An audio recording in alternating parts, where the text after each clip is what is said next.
Posisi keempat ada presenter Najwa Shihab. Najwa Shihab sendiri adalah perempuan yang lahir di Makassar, Sulawesi Selatan pada tanggal 16 September tahun 1977. Dia merupakan putri kedua mantan Menteri Agama Republik Indonesia Quraish Shihab. Lulusan Fakultas Hukum Universitas Indonesia ini mengawali kariernya dengan menjadi wartawan magang di stasiun televisi swasta RCTI. Setelah itu, dia bekerja di stasiun televisi swasta Metro TV pada 2009. Setelah melalui berbagai macam hal, akhirnya Najwa Shihab memiliki program berjudul Mata Najwa. Di program itu, dia berperan sebagai pembawa acara sekaligus produser. Di Metro TV, dia juga pernah menjabat sebagai wakil pemimpin redaksi umum.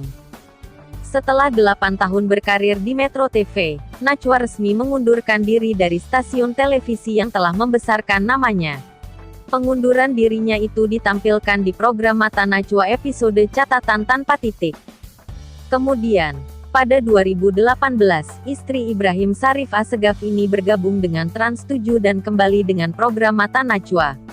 Masih di tahun yang sama, dia juga mendirikan perusahaan berita yang menciptakan dan mengelola beberapa jenis konten, yakni Narasi TV. Potensi Najwa Shihab tidak begitu besar, walau demikian Najwa Shihab dikenal luas oleh milenial dan memiliki banyak pendukung di kalangan aktivitis anti korupsi dan lingkungan hidup.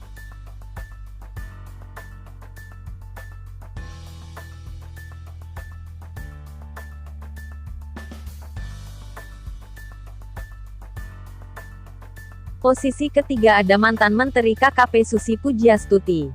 Susi lahir di Pangandaran pada tanggal 15 Januari tahun 1965. Susi terlahir dari keluarga sederhana dengan ayah yang berprofesi sebagai peternak dan penjual hewan potong. Rupanya jiwa bisnis melekat sangat kuat dalam diri Susi. Terbukti ketika dia duduk di bangku SMP, Susi sudah melakukan bisnis pakaian serta bed cover. Setelah mengenyam pendidikan hingga tingkat SMP, Susi melanjutkan pendidikannya ke SMA Negeri 1 Yogyakarta, namun berhenti di kelas 2. Kemudian melanjutkan kejar paket C yang setara dengan ijazah SMA saat menjadi menteri. Februari tahun 2021 Lembaga Survei Indonesia, LSI, mengeluarkan rilis hasil survei Pilpres 2024 di mana elektabilitas Susi Pujiastuti hanya sekitar 2,3%.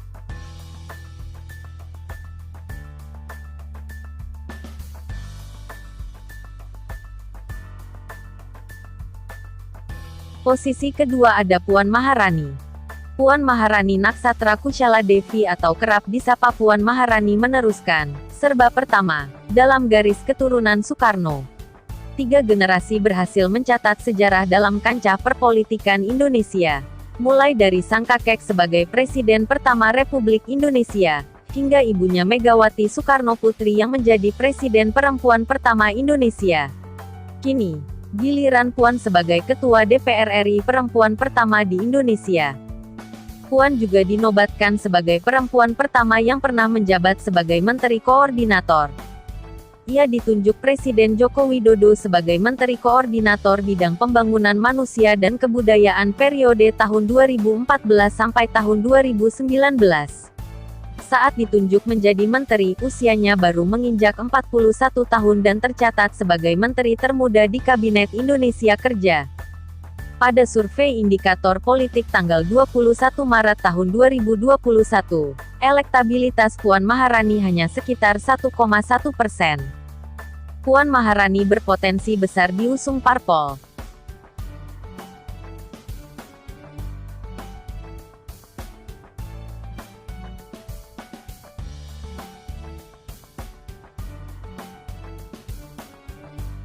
Posisi pertama ada Yeni Wahid.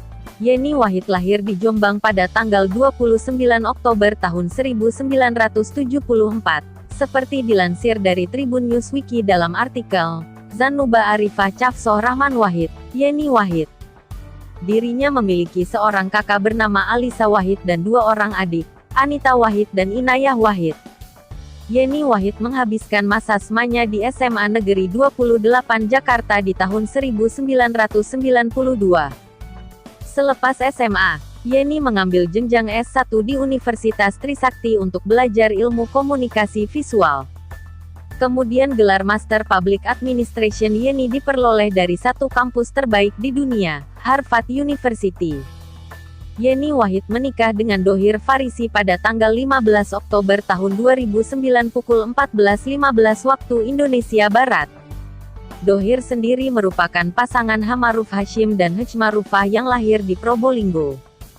Dhohir Farisi diketahui merupakan mantan kader Partai Gerindra dan pernah terpilih sebagai anggota DPR RI periode tahun 2009 sampai tahun 2014. Kini, pasangan Dhohir dan Yeni telah dikaruniai 3 orang anak yang semuanya perempuan. Nama Zanuba Arifah Cafsoh Rahman Wahid atau yang lebih akrab dipanggil Yeni Wahid tidak masuk dalam survei manapun sebagai capres yang diunggulkan pada tahun 2024. Namun, dibandingkan Anies Baswedan yang mempunyai elektabilitas tertinggi, Yeni Wahid yang merupakan anak kedua Kiai Haji Abdurrahman Wahid lebih bisa diterima para pemilih di luar Pulau Jawa seperti Papua, Maluku, NTT, Sumatera, Kalimantan dan Sulawesi. Bahkan saat Pilpres 2019 lalu, PDIP mengklaim dukungan Yeni Wahid mendongkrak kemenangan Jokowi Maruf. Dalam surveinya yang terdahulu, Direktur Eksekutif Indikator Burhanuddin Muhtadi juga mengatakan Gus Durian cukup signifikan mendongkrak suara Jokowi Ma'ruf Amin. Jika peluangnya lebih besar bisa diterima oleh para pemilih di Jawa maupun di luar Jawa, maka parpol pun akan mempertimbangkan untuk mengusung sebagaimana Jokowi pada Pilpres 2014. Yes. What Benny mentioned before about the New York Agreement that happened in 1969, basically that granted Indonesia's, that Papua belongs to Indonesia, it's part of Indonesia, and it's recognized by UN resolution. It's never part of Indonesia. You are wrong. It is recognized by, it's recognized by 93 countries. 1960 by UN resolution.